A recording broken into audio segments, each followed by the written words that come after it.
नमस्कार, मैं हूं दिनेश गौतम। कोरोना का खतरा आप सब महसूस कर ही रहे होंगे कि अभी टला नहीं है। दूसरी लहर बुरी तरह परेशान करके गई और एक्सपर्ट्स तीसरी लहर की आशंका जता रहे हैं, बल्कि ये कह रहे हैं कि हो सकता है वो आ चुकी है, लेकिन लोगों में पता नहीं क्यों जागरूकता की आज भी कमी है। और इसको महसूस करते हुए बिस्लेरी के साथ TV9 नेटवर्क लेकर आया है एक अनोखा कैंपेन, हैशटैग हाथ सेफ रखो। साफ के साथ सेफ रखो। हमारी 11 वैन 11 दिनों तक 11 शहरों में 450 वैक्सीनेशन सेंटर्स पर जाकर लोगों को जागरूक करेगी। अब आप सोच रहे होंगे इसका चुनाव हमने इस तरीके से क्यों किया। असल में इसमें हम लोगों को वैक्सीनेशन के बाद भी कोविड एप्रोप्रिएट बिहेवियर को अपनाने के लिए प्रोत्साहित करेंगे। कैंपेन शुरू करने के लिए हमारे साथ कई खास मेहमान जुड़ रहे हैं। सबसे पहले मैं आपका उनसे परिचय करवा देता हूं। बेहद खास मेहमान आज हमारे साथ जुड़ रहे हैं।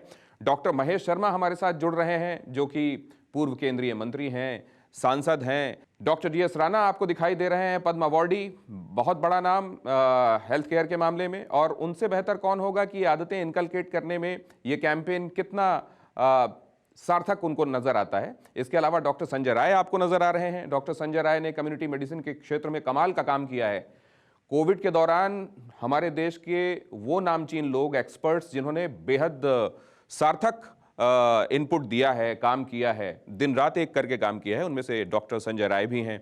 और आपको अंजना घोष नजर आ रही हैं हमारे साथ, हमारी खास मेहमान, director marketing and business development, Bisleri international private limited. सबसे पहले अपने मेहमानों से ये समझते हैं कि इस पहल को वो किस तरीके से देखते हैं और उनकी तरफ से क्या वैल्यू एडिशन है, क्या टिप्स हमको मिलते हैं जिससे हम इस कैंपेन को और सार्थक बना सकते हैं। सबसे पहले डॉक्टर महेश शर्मा, आपके साथ शुरुआत करना चाहता हूं मैं। कोरोना महामारी जब आई विश्व में और देश में, तो बहुत सारी अनिश्चितताओं के साथ थी। ना इस बीमारी के बारे में हम लोगों को पता था, विश्व के वैज्ञानिकों को पता था, देश के लोगों को नहीं पता था, हमारा इंफ्रास्ट्रक्चर तैयार नहीं था, लोग भी इस बीमारी की कितनी गंभीरता होगी उससे परिचित नहीं थे। आई बीमारी, पहली लहर आई, पहली लहर के अंदर नुकसान हुआ। दूसरी लहर आई, वो मात्र करीबन 1.5 महीने के समय रही, लेकिन उसकी गंभीरता और उसकी आक्रामकता बहुत ज़्यादा रही। वो एक स्वाभाविक प्रक्रिया थी और तीसरी लहर भी उसी स्वाभाविक प्रक्रिया का एक हिस्सा है।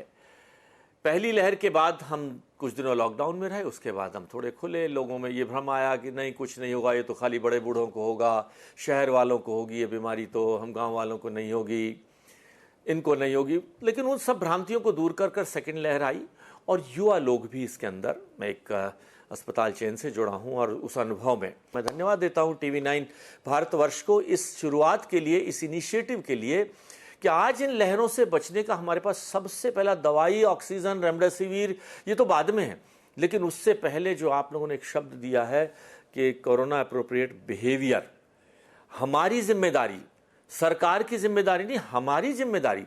हम स्वयं इससे पीड़ित होने वाले हैं। हमारी अपनी क्या जिम्मेदारी है, हमारी क्या हमारी दिक्कतें हैं, हमारी क्या कर्तव्य हैं, इन सब पर भी हमें उतना ही काम करना पड़ेगा। डॉक्टर राणा का रुख करना चाहता हूं। डॉक्टर राणा, क्योंकि जाहिर है हमारे देश में सीट बेल्ट लगाने के लिए लोगों को एक कांस्टेबल जब खड़ा होकर देखता है तब वो लगाते हैं, हेलमेट लगता है जैसे किसी और के लिए लगा रहे हैं। हम लोग अपनी जान को लेकर, शायद इसलिए भी कि पॉपुलेशन ज्यादा है, हम लोग खुद अपनी जान का प्रीमियम खुद कम लेकर चलते हैं। ऐसे में अवेयरनेस क्रिएट करना एक बहुत अपहिल टास्क है। आपका क्या नजरिया है इस पे?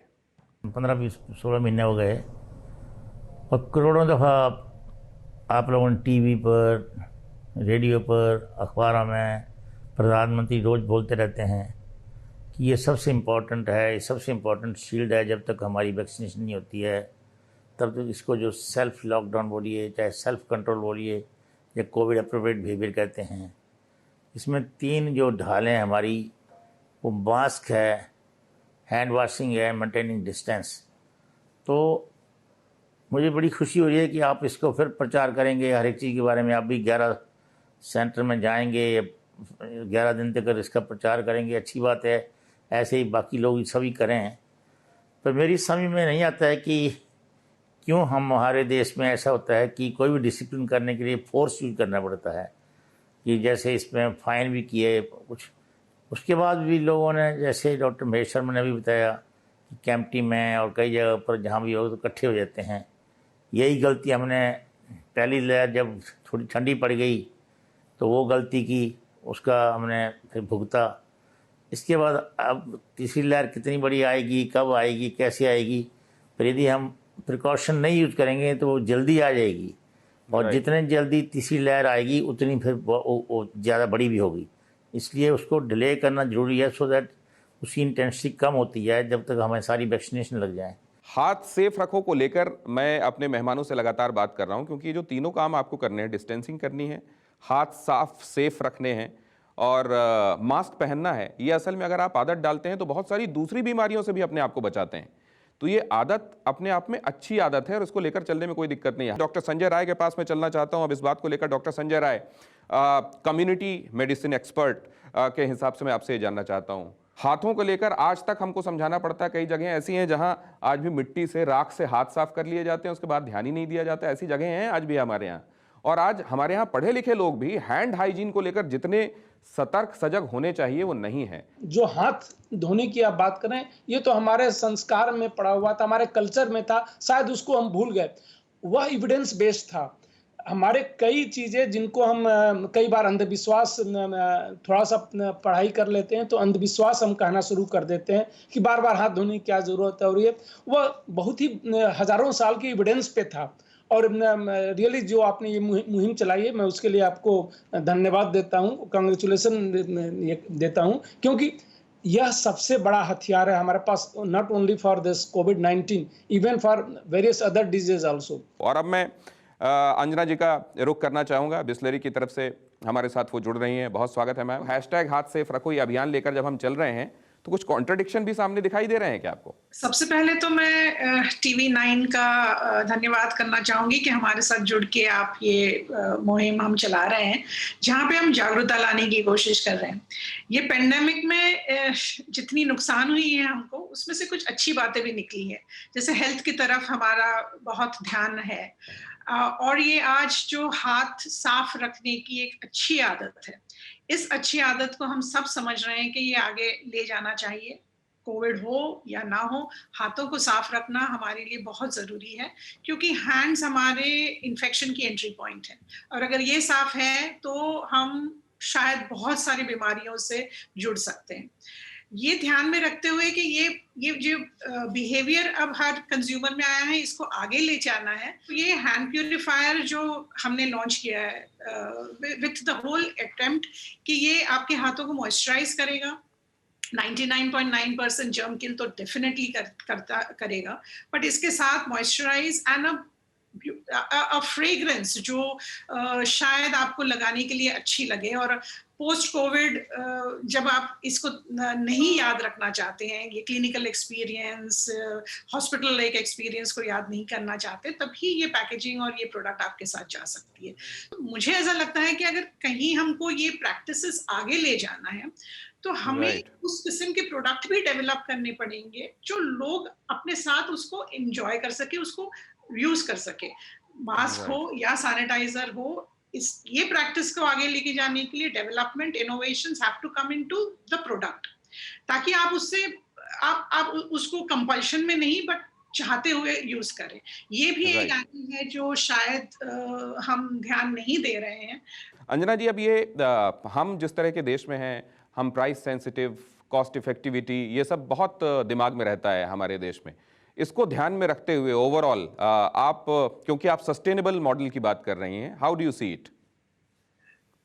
वेल, जैसे मैंने कहा, अगर आप कुछ प्रैक्टिस को बरकरार रखना चाहते हैं, आप प्रैक्टिस को आगे बढ़ाना चाहते हैं, तो उसके लिए उस किस्म की प्रोडक्ट को भी डेवलप करना होगा। और अगर हम ये चाहते हैं कि हमारे लोग, हमारे सिटीजन मोर ये सब जो आज हमने सीखा है हेल्थ के बारे में, हाइजीन के बारे में, आगे रखें, तो इसके साथ प्रोडक्ट इनोवेशंस भी होने हैं, ताकि जैसे आपने कहा ये सब एलर्जी वगैरह नहीं होना है।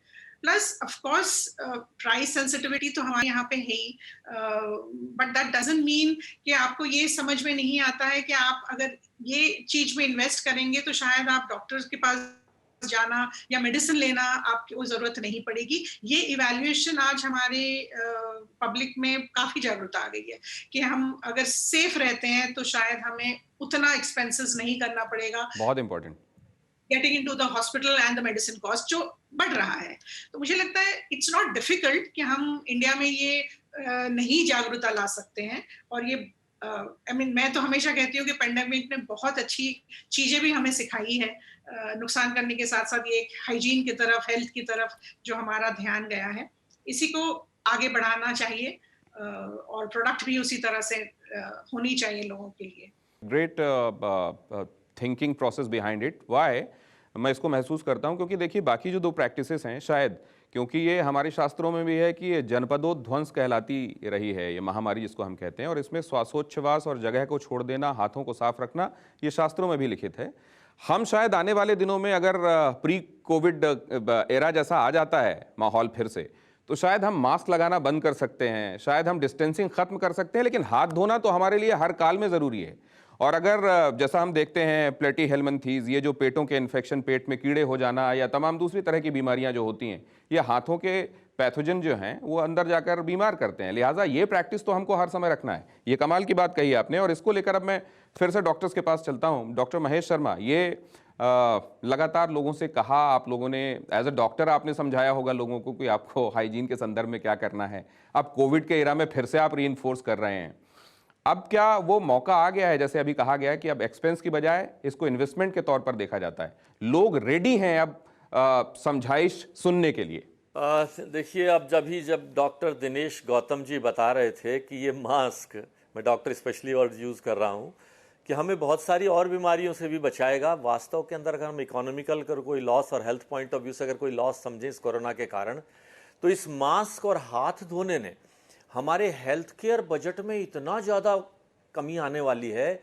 और हमारा जो खर्चा हेल्थ केयर पर होता है, आम आदमी का, आम जनता का, गरीब का, इस सिर्फ हाथ धोने और मास्क के कारण, ट्यूबरकुलोसिस से लेके वायरल्स की और दुनिया भर की बीमारियां, जुकाम, खांसी, अस्थमा, पोल्यूशन, इन बीमारियों से जो हम बचेंगे, वो इस बीमारी की हमें एक बाई प्रोडक्ट देन होगी, जो दिनेश जी आपने भी महसूस किया उसको, और आपने भी इसी बात को रिपीट किया कि हम इस हाथ धोने मात्र से हमारे सभी शुभ काम, हमारे पुराने समय से भगवान का काम, पूजा का काम, सब हाथ धोने से सबसे पहले बताया जाता था कि भोजन पर बैठें तो हाथ धोकर बैठें। लेकिन इस बीमारी ने हमें फिर याद दिला दिया है कि हम हाथ को धोएंगे। मैं आपको बताना चाहता हूं कि मैंने पिछले 1.5 वर्ष से अपना चेहरा नहीं छुआ है, टच नहीं किया है बिना हाथ धोए। ना सामान्यतः आदत होती थी, अब यूं बैठे मेज पर हाथ लगा दिया, आंखों को मलने लग गए फेस। अगर चेहरा हमारा अच्छा है, स्मार्ट है दिनेश जी की तरह, तो चेहरे को हाथ से मत धोइए। हाथ आपने धो भी लिए, नहीं भी धो पाए तो हमारे शरीर की जो 3-4 ओपनिंग्स हैं ये खुली हुई हैं। आंखें खुली हुई हैं, नाक खुला हुआ है, कान खुले हुए हैं और मुंह खुला हुआ है। कान का पर्दा हमारा सामान्यतः से अंदर है, करीबन आधा सेंटीमीटर अंदर है, जहां तक इन्फेक्शन, सीधे ड्रॉपलेट इन्फेक्शन नहीं पहुंचेगा। आंखों को ईश्वर ने एक मैकेनिज्म दिया है कि आंख के पास कुछ हवा का झोंका भी आता है तो आंख ब्लिंक करती है, आंख बंद होती है। आंख बहुत सारे इन्फेक्शंस को बचा लेती है, ऐसा नहीं कि आंख बिल्कुल बच जाती है इन्फेक्शन से। अगर ड्रॉपलेट इन्फेक्शन सामने किसी ने छींक की, खांसी की तो बच जाएगा, ऐसा नहीं है आंख से, लेकिन आंख से बहुत कुछ बच जाता है इस स्पॉन्टेनियस रिएक्शन की वजह से। 2 चीजें हमारी खुली रहती हैं, नाक तो परमानेंट खुला है और मुंह जो हम जैसे ज्यादा बोलने वालों का खुला ही रहता है इस वजह से। तो अगर हम नाक और मुंह को बंद रख ले, कवर कर लें, तो ये मेरा इशारा उन मास्क पहनने वालों की ओर है जो मास्क तो लगाए हैं, हेलमेट तो सर पर बांध रखा है लेकिन डोरी नहीं बांध रखी नीचे। तो मास्क तो लगाया लेकिन नाक से नीचे। तो नाक तो कवर का बगैर अगर आपने मास्क लगाया है तो उस मास्क का उपयोग नहीं है। और आप समझिए इस भगवान जो कुछ करता है उसे हमें सहर्ष स्वीकार करने के सिवाय ये मास्क और सिर्फ हाथ धोना हमें बहुत सारे हमारे हेल्थ केयर बजट में करोड़ों अरबों रुपए की बचत करने वाला है। हमारा हेल्थ इंडिकेट्स, भाई संजय जी इस विषय पे उन्होंने पक्की रिसर्च कर रखी होगी कि अगर इस मास्क और हाथ से हमारा कितने दवाइयों का बजट, कितना हमारा हेल्थ केयर का बजट, सरकारी में, प्राइवेट में, हर घर के बजट में, जो वो डॉक्टर के प्राइवेट या सरकारी में इतना पैसा खर्च करते थे, तो कितना बजट का बचत होने वाला है। तो मैं चिकित्सक होने के नाते, एक जनप्रतिनिधि होने के नाते, मैं पुनः TV9 भारतवर्ष के कि बचाव से बचाव पहले है, इलाज तो बाद में है। और हमारे जो बचाव में हमारे यहाँ काम करने वाले डॉक्टर हैं उनको अच्छा डॉक्टर माना जाता है। इलाज तो हम करेंगे ही, और उसके बाद एक और डॉक्टर भी होता है पोस्टमार्टम करने वाला, उसकी कोई सम्मान नहीं करता। तो बचाव और इलाज करने वाले डॉक्टरों तक हम बने रहें और इस बीमारी को ना होने दें।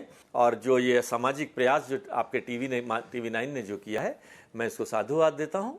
और इस अपील के माध्यम से कि आपने इतना बड़ा शुरुआत करी है, मुझे उम्मीद है कि और सब लोग भी प्रेरणा लेंगे और इसको एक आंदोलन बना लेंगे। और ये आंदोलन बन गया तो हम सिर्फ कोरोना से नहीं, बहुत सारी और चीज़ों से बच जाएंगे।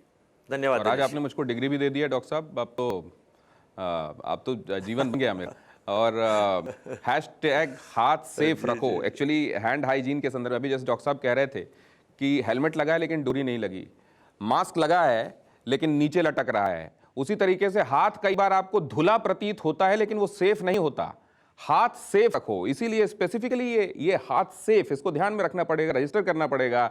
हाथ धो लेना भर, कई बार सिर्फ पानी डाल लेना, हाथ को प्रॉपरली धोना, हाथ को प्योर करना, प्यूरिफाई करना, यह आवश्यक है। इसको लेकर अब फिर से डॉक्टर DS राणा, मैं आपके पास आ रहा हूं। Doctor DS Rana, inculcating a habit 1 they die hard, habits are hard to acquire as well. What do you say sir?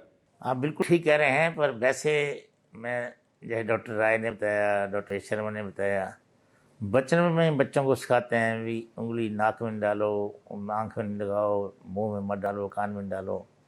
तो एक हमारे शास्त्रों में शुरू से ही चला आ रहा था कि ये नहीं करना है। कहीं न कहीं इस बीमारी ने जो है आपने कहा कि अब लोगों को हम बार बार कहेंगे, जो है आपने भी अभियान चलाया है, एटलीस्ट जो हाथ हैं उनको अच्छी तरह, ये सिर्फ पानी से मलना ऐसे धोना नहीं कि पानी छिड़क लिया, वो तो ऐसा लगता है गंगा जल की तरह छिड़क लिया, वो नहीं है। हाथ को 20 या 30 गिनकर अच्छी तरह साबुन लगाकर पानी से धोना जो वो ज़रूरी है। और मेरे मुताबिक वो हाथ धोना जो है वो उससे भी सैनिटाइजर लगाने से ज़्यादा अच्छा है, सस्ता भी है और अच्छा भी ज़्यादा है। सैनिटाइजर यूज कर लो पर हाथ धो अच्छी तरह, साबुन से हाथ धो, उससे वो धोना जो ज़रूरी है। और ये चीज़ हम कर सकें। और मास्क का जो है डॉक्टर सुमेश ने बहुत ही अच्छी एग्जाम्पल दी, मुझे बड़ी अच्छी लगी। इन्होंने बताया कि उस मास्क पहना हुआ लटकाया, उसका कोई फ़ायदा नहीं है कि हम बस पुलिस के डर का मास्क पहना हुआ है। इसको पुलिस के डर से मत पहनो या इससे मत समझो, इसको पहनना जरूरी है कि हमारा एक ढाल है जो मास्क लगा है, और ये सबसे बड़ी ढाल है। दूसरी ढाल है हाथ धोना, और ये ढाल भी इसलिए काम आती है कि जब आपके हाथ साफ नहीं हैं, आप हाथ टेबल पर लगा रहे हैं या फाइलों में लगा रहे हैं, किसी में लगा रहे हैं, यदि मास्क लगा होगा तो कई लोगों ने देखा है कि मास्क पर हाथ लगाते रहते हैं, और मास्क पे जो हाथ लगाना है वो तो और भी गंदा है वैसे, पर चलो कोई बात नहीं, लगाते हैं तो इसका बड़ा ज़रूरी है, वो लग जाता है वैसे सबसे ही। पर ये भी ज़रूरी है कि यदि मास्क पर इन्फेक्टेड होता है तो सारा जो आउटर सरफेस है उस पर सारे वो कीटाणु, सारे वायरस जो होता है उसी वक्त होता है। आपने हाथ लगाए तो मास्क तो इन्फेक्टेड था ही, अपने हाथ और इन्फेक्टेड हो गए। इसलिए इवन मास्क पहना और मास्क को हाथ लगाया तो उसके बाद जब भी मास्क खोलते हैं तो मास्क खोलना ही तब जिस टाइम ठीक है हाथ धो, तभी मुंह में हाथ लगाना है, कोई पहुँचना भी है कुछ, हाथ अच्छी तरह धो लो। इसको आप बार बार लोगों को सिखाइए कि बहुत जरूरी है। डॉक्टर संजय राय, इसको मैं खासतौर से अनुभव जन्य आपका जो ज्ञान है उससे समझना चाहता हूं। क्या इस तरीके से जब साइकी स्टडी करने के बाद अवेयरनेस क्रिएट करने की कोशिश की जाती है तो ज्यादा कामयाब होती है क्या? हाँ बिल्कुल, और उसके लिए एक स्पेसिफिक टर्म यूज किया जाता है, बिहेवियर चेंज कम्युनिकेशन, BCC, कि सिर्फ हेल्थ एजुकेशन देने से नहीं चेंज हो जाता है कंप्लीट बिहेवियर चेंज कम्युनिकेशन करने के लिए स्पेशल स्ट्रेटजी बनानी पड़ती है। पहले समझना पड़ता है कि क्या प्रॉब्लम है। जैसे आपने बताया बच्चों का कि न सिर्फ हम ये कहते रहते थे कि पढ़ नहीं रहा है, हो सकता है प्रॉब्लम ये हो कि वह जो है उसको दिखाई नहीं देता इसलिए नहीं पढ़ पा रहा है, उसको क्लास में समझ में नहीं आती इसलिए नहीं पढ़ पा रहा। तो हमें जो है उस बिहेवियर को से जज करना पड़ता है कि इसको क्या प्रॉब्लम होती है, फिर उस प्रॉब्लम को आइडेंटिफाई करते हैं। उस प्रॉब्लम को जब हम करेक्ट करते हैं तो वह जो है फिर जो हमारा डिजायर्ड इफेक्ट होना चाहिए कम्युनिकेशन का, चाहे वो क्लास हो चाहे क्लास के बाहर जब हम हेल्थ एजुकेशन कर रहे हो, तो वह डिजायर्ड इफेक्ट उससे मिलता है। उसी को हम behavioural change communication BCC strategy, आप गवर्नमेंट के सारे डॉक्यूमेंट में देखिए तो पहले सिर्फ हेल्थ एजुकेशन की बात होती थी, अब हम बीसीसी की बात करते हैं। और बीसीसी की बात इसीलिए करते हैं कि सिर्फ हेल्थ एजुकेशन शायद सफिशिएंट नहीं होगा, कुछ लोगों में इम्पैक्ट होता है, बट ज़्यादातर लोगों में अगर नहीं हो पाता है किसी भी कारण से, हो सकता है अज्ञानता के कारण से, या उनको हम जो मैसेज दे रहे हैं वह उनको समझा नहीं पा रहा है ठीक से, उनकी जो ग्रेस्पिंग पावर वैसी नहीं है, तो इन सबों को स्टडी की जाती है और इसीलिए वो टेलर मेड किया जाता है बीसीसी को भी, कहाँ पे क्या प्रॉब्लम है। राइट। हैंड हाइजीन की मैं बात करूं तो इसको जो है जैसे कल्चर के साथ जुड़ा हुआ है, अगर हम उसको से जोड़ के कि वो था पहले और उसका महत्व क्यों था, शायद बहुत सी चीजें पहले शायद धर्म से भी इसलिए जोड़ दी गई थी, और वो देखिए तो साइंटिफिकली बिल्कुल ही सही थी, कि धर्म को लोग मानते हैं तो उसको फॉलो करने लगेंगे। डॉक्टर साहब, एक धृष्टता कर रहा हूं, आपको बीच में रोक रहा हूं, लेकिन एक इंपॉर्टेंट बात कह रहा हूं। मेरी किसी से बात हो रही थी, उन्होंने कहा देखिए विज्ञान भी वही बातें कहता है और खासतौर से सनातन धर्म तो पूरी तरीके से साइंटिफिक है, लेकिन हम मानकर चलते हैं और विज्ञान चलकर मानता है। असल में देखिए तो होती एक ही जैसी चीज है। मैं एक बात जरूर मैं अंजना जी से जाते जाते समझ लेना चाहता हूं। Anjana ji, this awareness campaign, is it going to be two way? क्या जब लोगों से बातचीत होगी, उनसे आप बात करेंगी, उनको अवेयर करने की कोशिश करेंगी, तो क्या उधर से जो फीडबैक मिलता है क्या उसको इनकॉर्पोरेट करके आने वाले दिनों में रिफाइंड वे में इसको फिर से चालू किया जाएगा, और this is a one time campaign? नहीं, ये कैंपेन की तरह हम इसको नहीं देख रहे हैं एक्चुअली। जैसे मैंने कहा कि हमें लगता है कि ये एक बहुत इंपॉर्टेंट एस्पेक्ट है हाथ साफ रखना, और इसके बारे में अवेयरनेस क्रिएट करना बहुत जरूरी है। तो ये तो मैं कभी भी नहीं कहूंगी कि ये हम कैंपेन की तरह देख रहे हैं, ये एक्सरसाइज जारी रहने वाला है और हम ये अवेयरनेस वेरियस टाइप से क्रिएट करेंगे कि please continue with your health hand hygiene. जैसे हमने कहा कि विथ वैक्सीन और आफ्टर वैक्सीन ऑल्सो, ये एक बहुत अच्छी आदत हमने डेवलप की है। और इसके हालांकि ये मैं एक सटायरिकल वे में कह रहा हूं और लाइट नोट में कह रहा हूं, लेकिन हिंदुस्तान में कहते हैं किसी चीज की आदत आपको डालना हो या करने के लिए कहना हो तो उसको करने के लिए मत कहिए, आप जाकर उससे कहिए ये मत करना, तो वो जरूर करता है। बहरहाल बहुत धन्यवाद आप लोगों का वक्त निकालने के लिए, इंपॉर्टेंट इनपुट्स देने के लिए, और आप अपने कैंपेन में कामयाब हों इसके लिए बहुत सारा आपको बहुत सारी शुभकामनाएं। और आपने सुना तमाम जो एक्सपर्ट्स हैं वो क्या कह रहे हैं। इस कैंपेन को, इस इनिशिएटिव को लाने के पीछे मकसद भी यही है कि अच्छी आदत अब हमेशा के लिए पड़ जाए, हाथों को प्यूरिफाई करने की आदत अब हमेशा के लिए पड़ जाए, क्योंकि हाथों में सिर्फ तकदीर नहीं है, हाथों में आपकी सेफ्टी भी है। लिहाजा ये अपील बिस्लरी TV9 नेटवर्क की ये जो पहल है इसको लेकर एक बार फिर से मैं आपसे करता हूं कि अपने हाथ को बार बार प्यूरिफाई करें, मास्क लगाएं, 2 गज की दूरी बनाएं, कोरोना भगाने में मदद करें और बारी आने पर वैक्सीन ज़रूर लगवाएं। दूसरे अगर किसी हेजिटेंसी में हैं तो उनको भी बोलें कि वैक्सीन बिल्कुल सुरक्षित है, वो भी जाकर वैक्सीन ज़रूर लगवाएं। और इसी तरीके से हम सामाजिक रूप से, देश के रूप से कोरोना से जंग जीतेंगे।